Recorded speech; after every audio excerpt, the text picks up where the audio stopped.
Assalamualaikum. Name Iftikhar Hussain, roll number BB1450080, group number 46.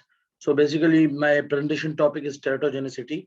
And teratogens are the substance that may produce physical or functional defects in human embryo or fetus after the pregnant woman is exposed to the substance. Alcohol and cocaine are example of such substance.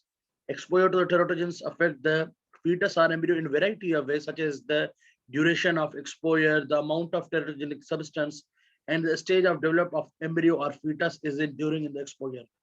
Teratogens may affect the embryo or fetus in a number of ways, causing physical malformations, problems in the behavioral or emotional development of the child, and decrease the intelligence quotient (IQ) in the child. Basically, teratogens are those substances which cause harmness in fetus during the pregnancy, and mostly the first trimester is quietly affected by the teratogens. So there are many teratogens in the list. Starting from the most common drugs, and after that, vertical transmitted infections, lack of nutrients, physical restraints, genetic disorders, alcohol consumption during pregnancy by mothers. So, but we mainly stay on the drugs because we deal with the pharmacy. So, drugs which cause the teratogenicity among the angiotensin converting enzyme inhibitors and angiotensin 2 antagonists, which were given the treating hypertension, isotretinoin and acne drug, alcohol, cocaine, iodines of vitamin A, lithium, and male hormones. All these cause the teratogenicity.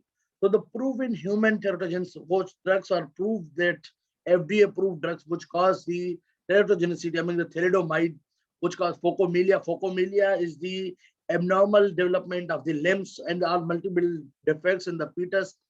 Anti-neoplastic drugs which used in cancer, causing the multiple defects in the fetal death. Androgens, which cause the virilization in the females, esophageal defects, cardiac defects. Progestins, which cause also virilization in female fetuses. Virilization is to be a male characters in the female.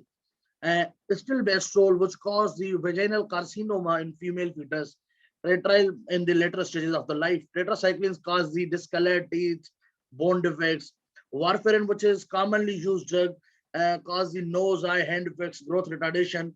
The phenytoin drug, which is used in epilepsy and the neural disorders, can cause cleft lip palate. Microcephaly is the small circumference of head, hypoplastic phalanges. So, rule for medication uses: don't give medications unless it is indicated.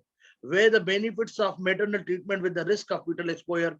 Choose medication with the best available safety data. Use the fewest effective medication at the lowest effective dose. Be thoughtful about the medication used during the window of teratogenicity, because the first week or first trimester is very important for the pregnancy, and in this trimester when teratogens affect mostly the fetus. So the first trimester, this window is very necessary for pregnancy. So always use the safe medicines. So we have a case now. A 19-year-old patient, Gravida 1 para 0, was referred for amenorrhea for 7 weeks, 6 days. The patient had been diagnosed with the CML, chronic myeloid leukemia, 1 year earlier. Had been taking 200 milligram of redotinib twice daily orally for 1 year. 6 months before referral clinic phase, a complete cytogenic response for the treatment.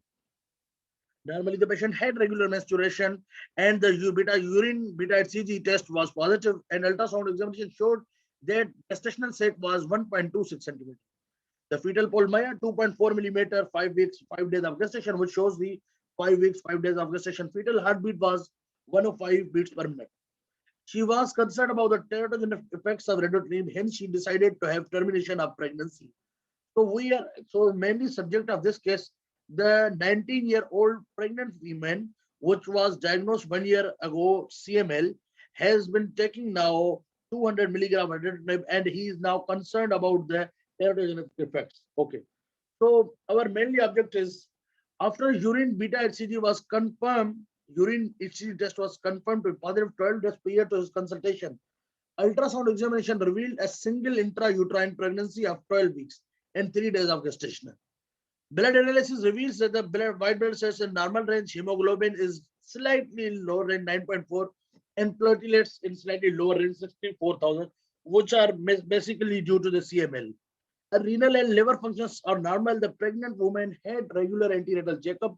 There was nothing significant to report. She had a complete CBC every month. There was no medical opinion of CML deterioration.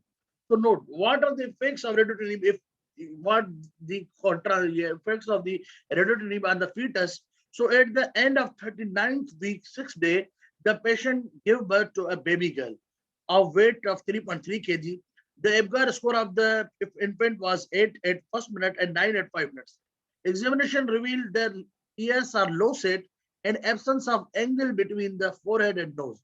No other external deformity was found. However, while the patient was breastfeeding, cyanosis and around 70% of desaturation occurred in addition to the cow-like crying of the infants.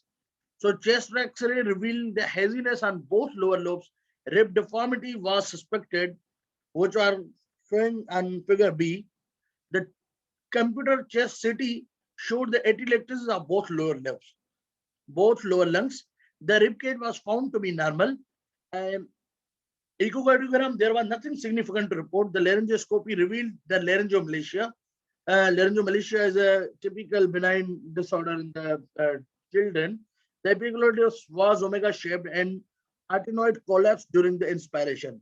On placental pathological examination, there was increased intravillous fibrin deposition without any abnormal finding. The infant desaturation atelectasis had improved by the time she was 10 years old. Therefore, she was released from the hospital. There were no other abnormal findings during the 3 month follow-up visit. So you, just ma'am, just as I discussed that there are many disorders which is caused by the hereditary. So we uh, um, should prescribe a good and efficacious drug in the this period of the pregnancy.